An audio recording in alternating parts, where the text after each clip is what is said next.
Le but, c'est d'être sur scène, c'est d'être avec le public. C'est ça la récompense. Melody Makers, le podcast qui décortique, analyse, épluche la musique. Melody Makers. Salut à tous, Marc Serron avec vous. Et je suis ravi d'être là, quoi. Aujourd'hui, ce n'est pas un, mais 2 épisodes que je vais consacrer à mon invité Marc Serron, que l'on surnomme le parrain du disco. Dans ce 2e épisode, Serron nous livre ses secrets de fabrication. Supernature n'aura plus de secrets pour vous. Le batteur nous raconte également pourquoi le fait d'être samplé par les autres lui a permis de traverser les époques depuis 50 ans maintenant. Aujourd'hui, il se produit dans le monde entier en tant que DJ. Son futur, c'est le présent comme il dit. Serron a toujours beaucoup de projets en cours. Il y aura même un biopic qui sortira en 2023 sur son incroyable parcours musical. Marc Serron se raconte avec passion et sans langue de bois. Un moment précieux. Branchez le casque, montez le son, on l'écoute. Alors Marc, pour commencer, j'aimerais que tu nous expliques un petit peu ton processus de création. Comment ça se passe ? Moi, c'est un concept. Je suis un autodidacte, je me suis fait tout seul. Donc, au départ, il fallait que j'ai des images, des clichés pour me donner des idées, puisque j'avais appris la musique, quoi, en fait. C'est une ambiance que j'ai envie de faire passer, si tu veux. Tu me reçois ici dans ton studio, il y a des machines partout. Est-ce que tu te sers de ces machines pour créer des nouveaux sons, composer ou te donner des idées, par exemple ? Constamment, j'ai été connecté avec tout ce qui arrivait, ce qui m'a aussi donné la bonne idée aujourd'hui. J'ai un peu une caverne d'Ali Baba parce que je suis un artiste indépendant. Donc tout ce qui est tous mes masters de tous mes enregistrements, tout ça, les multipistes, j'ai tout.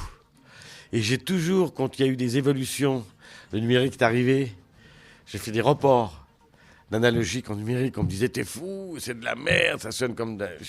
Aujourd'hui, je suis très content d'avoir cette caverne d'Ali Baba. J'ai tous mes masters, j'ai les cordes de tel titre, les guitares de tel titre.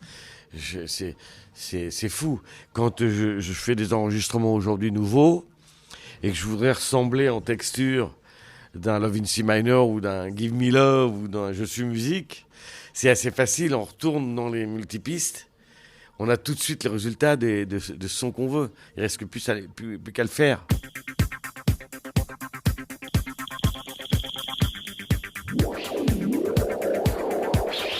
Donc on revient à ce que tu disais tout à l'heure. T'adores bidouiller les synthés. Et c'est comme ça que t'as créé Supernature d'ailleurs. Supernature est sorti d'un lycée ARP, j'avais à peine l'allumé, changé, il était connecté sur un séquenceur, j'arrivais pas à changer le truc et c'est parti comme ça, quoi, par accident. La mélodie au départ, sur mon Revox, qui est encore là d'ailleurs, donc j'avais le séquenceur qui était bloqué, comme il faisait chier, j'ai changé de note. Au micro, j'ai chanté la basse. Ensuite, j'ai trouvé une mélodie. Mon label s'appelle Maligator. J'ai fait Maligator.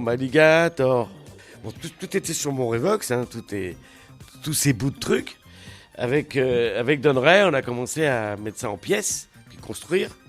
Quand j'ai donné ça à Lena Lovitch, elle me disait, on va pas l'appeler Maligator, on va l'appeler Supernature. Et en fin de compte, version courte, je ponds Supernature en une après-midi. Pas au niveau de ce qu'on entend, je parle au niveau de la compo. Et ensuite, je me suis entouré de 2 personnages, dont un que j'avais eu longtemps, que j'ai gardé très très longtemps, il nous a quittés il y a 2 ans. Don Ray, grand arrangeur. Et c'était aussi la première fois, les synthés. Et on s'est entouré d'équipes. Il y a eu un mec qui nous a retrouvés aussi, qui s'appelle Alain Visniac, qui était un bidouilleur de sons et il faisait beaucoup de sons, de pubs. Et j'ai eu aussi un mec, Georges Rodi, au synthé, qui nous faisait toute la programmation des sons pour avoir tous ces sons qu'on a, parce qu'on ne fait jamais les choses seul. Et toute cette équipe. Ensuite, on a eu un auteur, Lena Lovitch, qui était vraiment à l'origine du mouvement punk, en plus. Et toute cette équipe, oui, on a pondu Supernature, qui est un titre où il n'y avait pas le choix, Give Me Love devait passer derrière. Alors qu'Atlantic voulait absolument sortir Give Me Love en premier. Je leur ai dit, écoutez, c'est pas grave, c'est ensemble. Et bref, ça on a passé les 8 millions d'albums, ça a été colossal, quoi.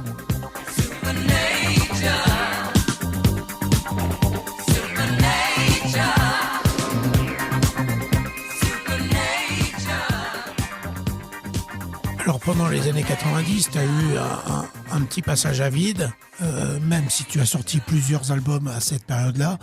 Et ce qui t'a relancé, finalement, c'est le fait d'être samplé. L'étincelle, c'est en 98, quand McCartney m'envoie un courrier.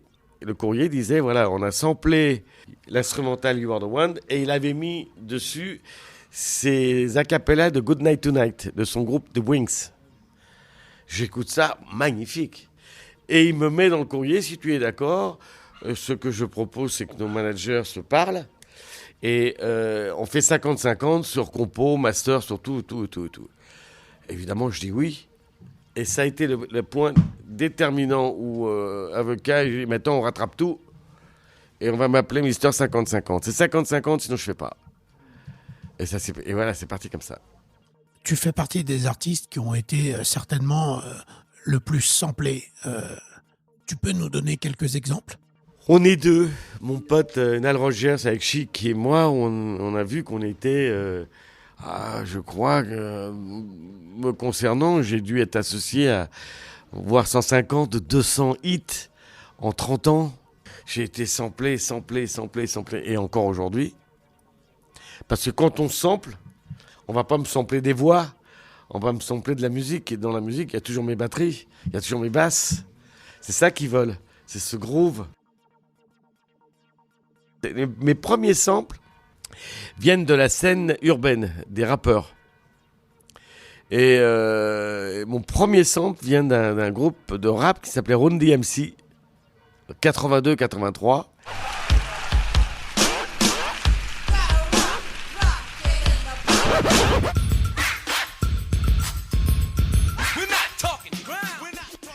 Tout le monde me disait, mais comment tu laisses faire ça ?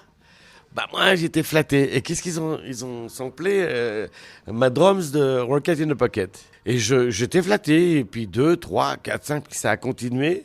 Comme par exemple Bob Sinclair avec I Feel For You, qui m'a samplé Look For Love.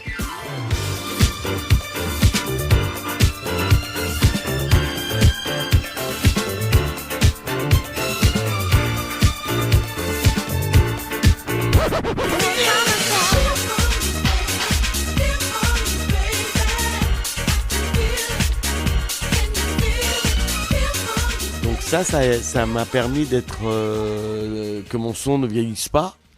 Et puis après avoir traversé tellement de générations, puisque cette année, sans que je m'en sois rendu compte, ça fait 50 ans. 50 ans que j'ai eu un premier disque de sortie, donc ça fait beaucoup d'années.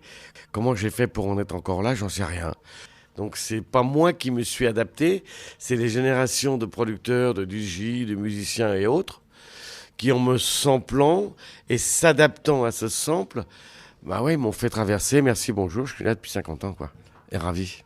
Aujourd'hui, tu fais essentiellement le DJ sur scène. C'est presque un nouveau départ, finalement. Alors, c'est incroyable. Il y a 8 ans, on m'a dit, tu devrais faire DJing. J'ai au départ pris ça comme une insulte presque, parce que moi, je suis un musicien, je joue pas les titres des autres. Et on m'a dit, mais tu peux jouer très bien ton répertoire, et t'as un tel catalogue. Alors déjà, je me dis, si je joue que mon répertoire, ça veut dire que je vais avoir 1h30 à installer une ambiance. Ça me parle, début de l'interview que tu viens de me faire, je te dis que c'est mon process de créer une ambiance. Bref, j'achète j'ai un fils qui s'appelle Greg, qui vit à Los Angeles, qui est DJ, qui marche très bien aux US. Je lui dis, comment on fait ? Il me dit, tu t'achètes une Ableton. Bref, il m'apprend. Puis je commence à faire une date, 2 dates, puis 3, puis 4. Puis aujourd'hui, j'en ai fait 300. Et aujourd'hui, c'est fou parce que ça me permet de faire des gros festivals que j'aurais pas pu faire en live. Là, je vois cet été, j'ai encore une 16-20 dates jusqu'à fin août. Donc ça veut dire je vais encore faire ma 35 dates cette année. Ça m'excite beaucoup.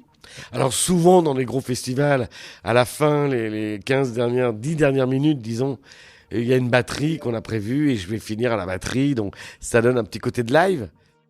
Le 15 avril, il y a un EP de 4 titres qui s'appelle Seron by The Reflex, dans la série des Seron by, qui va sortir, avec notamment un remix de ton morceau Look for Love par The Reflex, qui est un DJ français qui cumule sur sa chaîne YouTube pas moins de 60 millions de vues, en proposant des versions revisitées des plus grands tubes funk et disco des années 70. Comment s'est passée cette collaboration entre vous deux ? C'est lui qui est venu vers moi en septembre l'année dernière, comme quoi il adorait le titre. Est-ce que j'accepterais qu'il fasse un remix en lui envoyant les stems ? Les stems, ça veut dire toutes les parties. Le mec, il a eu du talent, gentil. Je lui ai envoyé ça. Et il m'a renvoyé, quoi, un mois après, ce remix. Je fais waouh, que c'est bien. On écoute donc un extrait de Look for Love by The Reflex.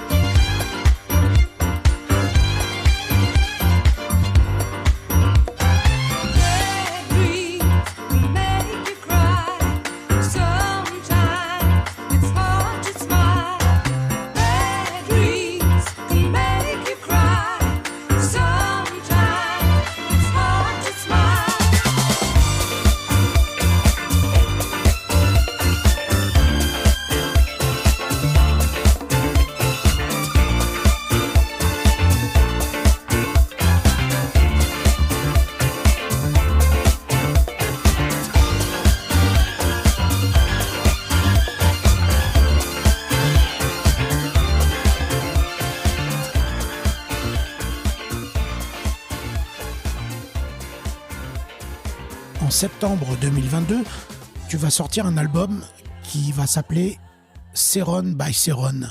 Tu peux nous en dire un peu plus ? C'est un album où tu as 16 de les plus gros hits, mais complètement reproduits. Un artiste qui se reprend, qui se revisite comme si c'était des titres d'aujourd'hui. J'avais peur parce que je me disais peut-être que des mélodies de l'époque, avec aujourd'hui, il se sont passées des choses, que ça peut sonner vieux. Bah, pas du tout, c'est top.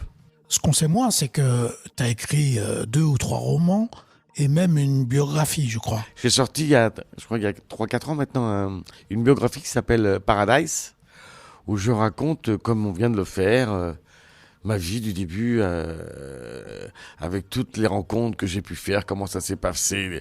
C'est truffé d'anecdotes. Et j'ai la chance que deux gros portails aujourd'hui s'intéressent pour un biopic qui devrait voir le jour en 2023. Oh, bah alors là, je me dis, c'est magnifique. Pour finir, qu'est-ce qu'on peut te souhaiter pour l'avenir ? Je suis pas dans la réflexion, j'avance. Je suis vivant. Pour moi, mon futur, c'est aujourd'hui. Je suis dedans. Et comme j'ai passé ma vie sur scène, et c'est toujours la scène qui me tient, et quand je joue, que je me prends un tel pied, et que ça continue, et qu'on ne regarde pas comme le vieux qui continue à jouer pour arranger ses fins de mois. On n'est pas du tout dans ce contexte-là. Est-ce que je bande encore pour ce métier ? Oui. Je ne vois pas les années qui passent. Salut à tous, c'était Marc Serron, j'étais ravi de ce moment avec vous. Et j'espère qu'on recommencera. Quand tu veux. Eh ben, c'est l'année prochaine. Hop, même heure, même endroit. Super. Rendez-vous pris. Salut les mecs. C'était Melody Makers, le podcast qui décortique la musique. Réalisé par Julien Louette. Plus d'épisodes sur toutes les plateformes. Partagez, commentez, likez.